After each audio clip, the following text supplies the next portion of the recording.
Hi, this is North County PC Solutions, and today we're going to do a basic cleanup on a standard tower.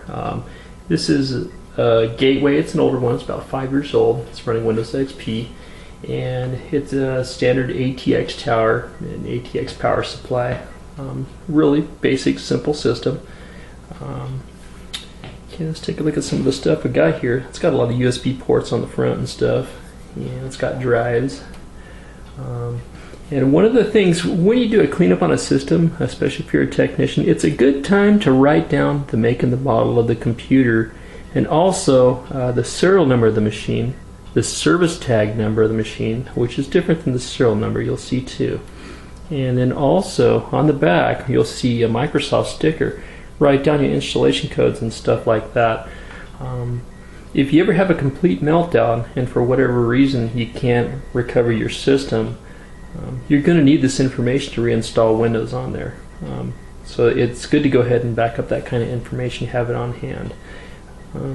One of the good things to do with it is, after you pull off the side of the case, is to write it all down on a sticker, put it on the inside of this, and that way you'll never lose it.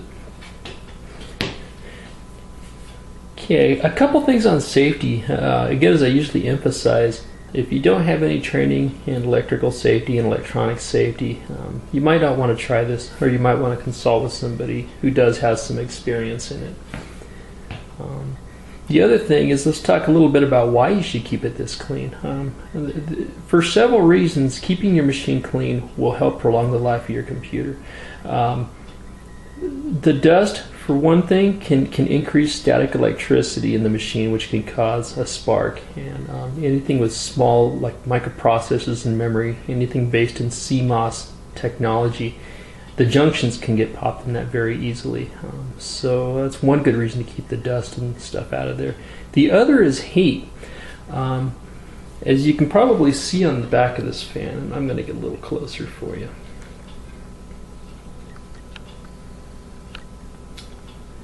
There's a lot of muck on this fan here, and there's a fan down below that you can kind of see that on as well. What happens is those fans can't relieve the warmer air out of there as fast as if that was cleaned out. Heat is one of the #1 killers of computers, so you always want to try to keep it as clean as possible, and you don't want to obstruct the air. Another thing we're going to go over when we do open up the machine is we're going to take a look at the way the cables are running and stuff like that.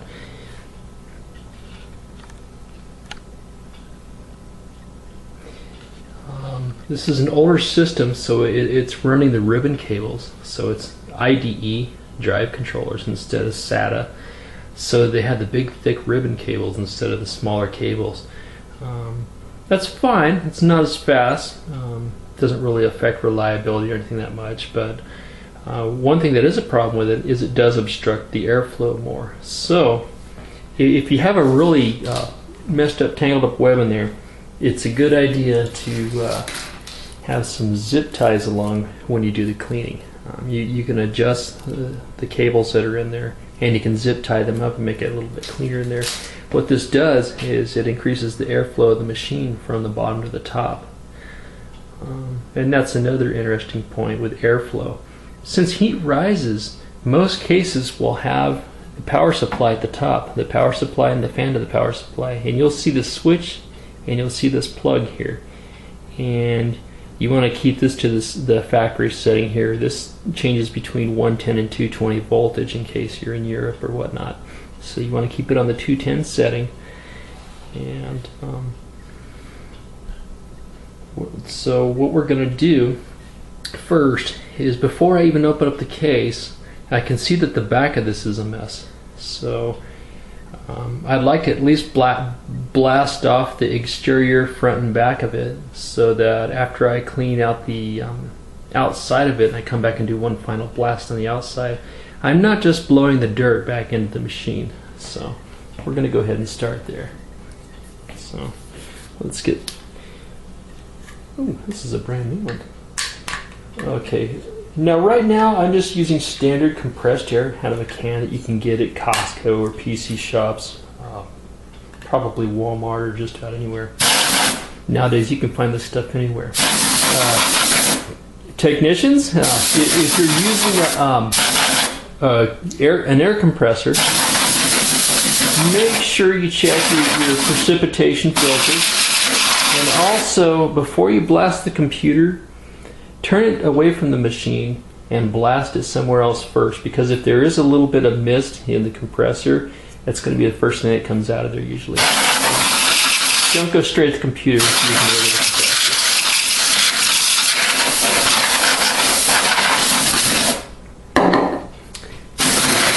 That looks like it's pretty much stuck on the inside, so we're going to use our lazy Suze in there to spin it around, and we're going to do the same thing with the front.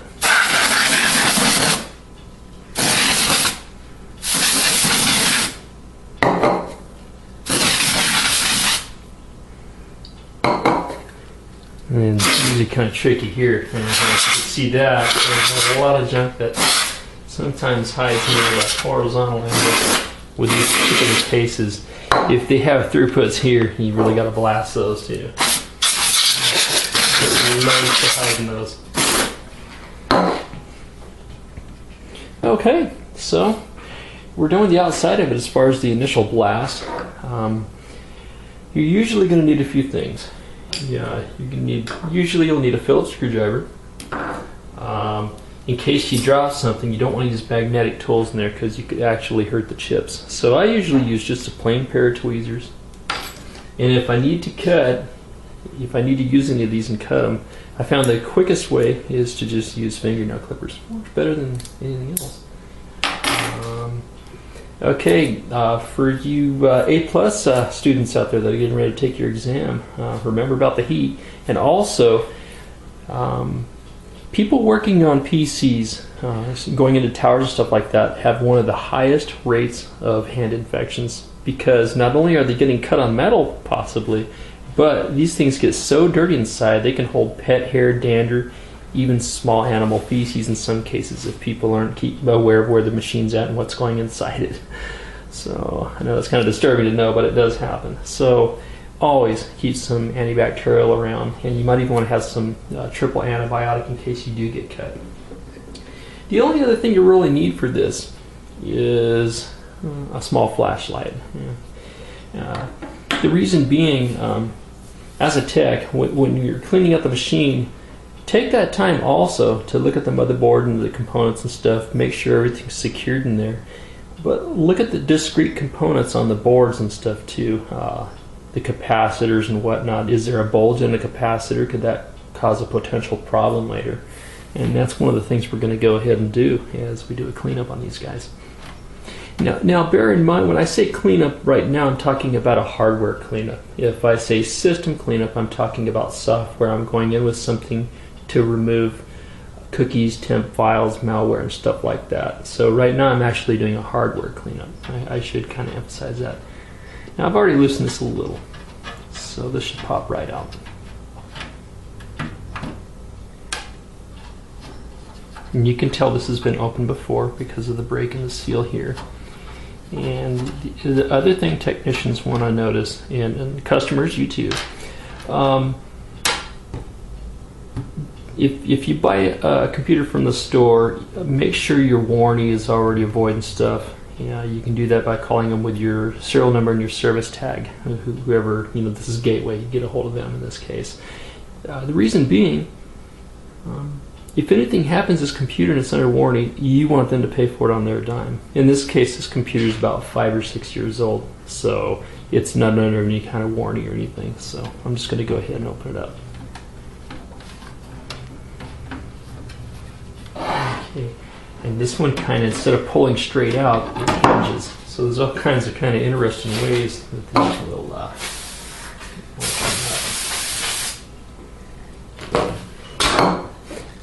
Another thing I forgot to mention when you're doing the cleanup on the one that's just, especially one that's just dirty, you don't want to do it near your clean machines. You want to have an area set aside that's specified just for cleaning out these machines. And usually, to be honest, I'll take them outside. I don't want the dust in the shop or anywhere where it can hurt other machines and stuff. So Generally, I'll take it outside, but for the sake of the video and the backup and stuff, I'm going to go ahead and do this indoors. So that being said, I'll go ahead and take a look around in there.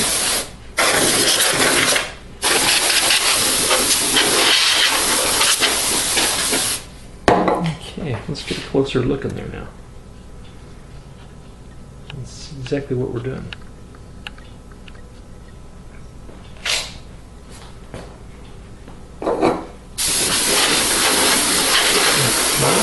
All the fans, power supply. This is, like I was saying, it's a good design because you got your cards at the bottom, you got your power supply at the top, which is good. Heat rises, so you want to, if your power supply were at the bottom, you're producing more heat to your processor and your cards and stuff, so it's always a good idea to make sure that this is at the top. And they were generous with the fans in this for a factory computer as well.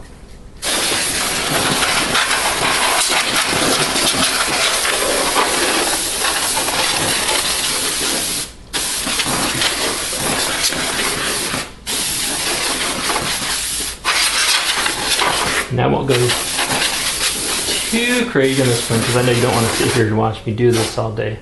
But you'd want to get in there a little closer and stuff and really, make sure. Now, part I was talking about with the capacitors and stuff, if any of these here were bulging, and notice I'm using the rubber end of a pencil, a pencil is another good thing to have if you're replacing, say, you're replacing a memory card or something on one of these slots down here, because if there's any residual gunk on the contacts on those, the tip of a pencil is a really convenient way to get that off of there without messing anything up. You generally don't want to use too many solvents if you can help it. And so it's looking pretty clean now. We pretty much got the dust out of there. So what I would do is I would go around and double check the discrete components, and I mean resistors, capacitors, chips and stuff like that. Some kind of funny things can happen with heat, as well as frying chips and the motherboard and stuff. They can also cause something to back out of a socket. You may need to reseat a memory stick, or maybe you may need to reseat a network card or something like that. You can always check those and jiggle those while you're in there. And you can always check your connectors and stuff on these. Now this one I've actually, to be honest, I've seen a lot worse, and this here does actually use some SATA. If there was a bunch of ribbon cables running around and stuff obstructing these fans, I would go in with some zip ties and I would tie that up more and clean it up. But this one's not too bad, so we're not really going to worry about that today with this one. So what I'm going to do is I'm going to clear this stuff off the bottom away from the machine before I close it back up, get one last blast, and then I'm going to double check the side that I opened up, and then, so you can see this,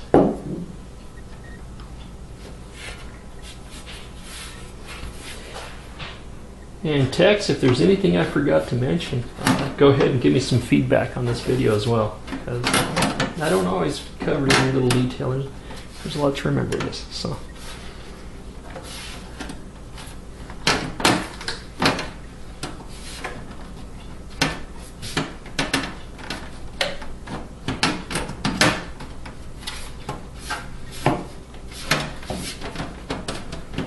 Okay.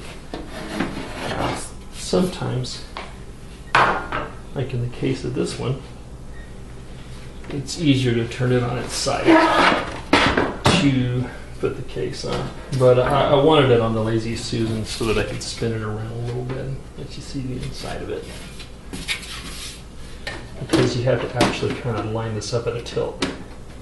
It's hard to do while it's standing up.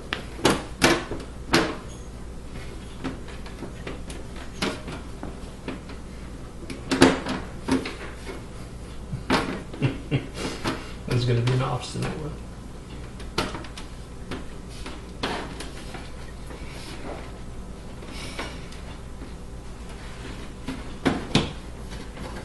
Okay, that little guy's in. Before I tilt it up, since this one's kind of an awkward one to line up, I'm going to go ahead and put these in.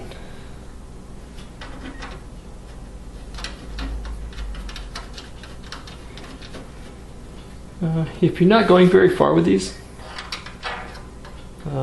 you can just leave them hand tight, especially for my own. If I have these kind of connectors, I will usually just leave them hand tight because I can get in and out of there very quickly. But if I'm going to be transporting this a little ways, I will probably want to tighten it down just a little bit more to make sure nothing can come loose. Okay, now that we've got that done, I'm going to give the outside one last blast. Okay, sorry about that if I didn't get all that for you. We tilted that on the side, put that back on. One last blast on the outside, and unfortunately I'll probably push just a little bit of it back inside, but you got most of it out of it. Okay. Let's turn back up. And now I'm going to take a look at the front and give it one last blast as well. And let's see a little more fly out of this. You could go back and forth for days. The last thing you want to do, you never want to spray anything directly on the exterior of the front of the back of the machine because you're going to get fluids in there and you don't want that. But if you take just a slightly damp cloth, some people will use mild solvents and stuff. I don't really like to do that if I can help it. And this one's not too bad. So we're just going to give it a quick wipe. It's good for the machine because it eliminates some of the dust from coming back, and it's good for the customer because it's just kind of shows that you take a little bit of pride in your work. So it's a win-win to take the time to do that. And don't go over any of the connectors with it.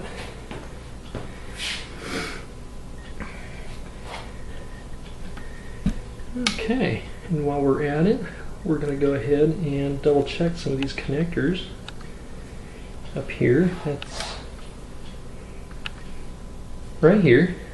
This is where your basic power cable is going to go. This one here you want to leave set to 110. If you switch that, it's going to go to 220. That could mess up your power supply. The zero in the straight line, the zero means it's an open circuit. That means it's off, and the line means that it's on. So leave it to off. And by the way, it's a good idea, even though you've made sure you unplugged it, which I should have mentioned in the beginning of this video, always discharge from the, after you turn it off, go ahead and hold this down for a couple seconds in the front here.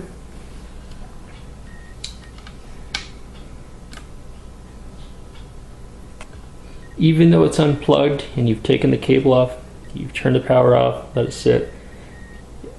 I discharged it from the power here just to make sure there's no extra juice in the caps or anything in it. That's all. It's just a good habit to do, just an extra precaution. Okay, now these here, they're pretty simple. They'll actually show you, but these little banana plug looking guys here, these are your audio ins and outs, and they're marked. You'll see a microphone and a speaker and whatnot.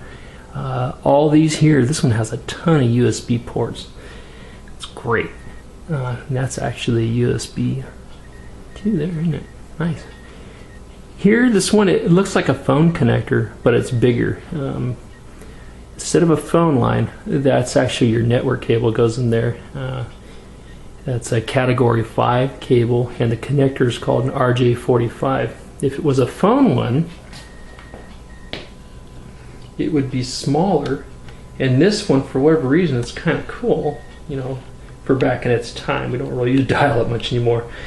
But this one actually has both a network set up in there, and it has the old phone type of modem set up in there. So these here are actual phone lines. Instead of an RJ45 like the Cat 5 cable, these are called RJ11s. Fancy name for a phone cable connector. And let's go over some of the others. Okay, there's a coax in there. This one has some actual media stuff on it, which is neat. These here, the round ones with the little edge on them. They're called Ps2 ports, and they're generally for keyboards and mouses. And then you've got, if you have a really old printer, you have a parallel cable, a connector, a monitor cable, and this is a serial connector here. It's also called an RJ232. Oh, I'm sorry, RS232. And that's about it. You want to look, make sure those are all clean. There's nothing in the connectors and stuff before you put the computer back together. And this one's pretty self-explanatory. Everything is marked. And so that's pretty much it. We cleaned it out inside and out, put it back together. We inspected the board for any kind of blemishes, and we reseated the cards and all that to make sure there's not going to be any complications. We made sure that the airway is good. The cables and stuff in there aren't restricting the air to the point of heating it up or anything. And check the ports in the back. And that about sums it up. It's a good idea to do this at least a couple times a year. It will really prolong the life of your machine. And one other thing I'd like to mention that I didn't really get into with this, particular models like this Gateway and some of the older Hewlett-Packard machines have a power supply. The brand I believe is called Bestech. For whatever reason, for a few years there, they were having some difficulty with that model of power supply. This one here has actually been replaced. I believe we put an Antec in there. It's a really good brand. What was happening was those power supplies were so problematic that they were burning up motherboards, or they were burning up some of the IOs on them, like the sound card or the video card, causing all kinds of problems.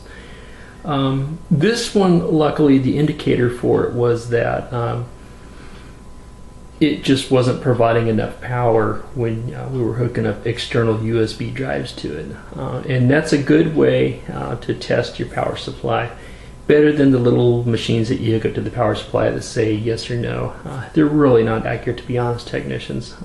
It's better to put a real load on it with USB powered devices, especially ones that require rotation, like external hard drives that are powered by USB. And that puts that delivers a real taxing load to the power supply. And if it starts having difficulties, then you'll know. That's probably what it is. Well, okay, I guess that's it. I hope this is something people can use, and we'll talk to you soon. Bye-bye.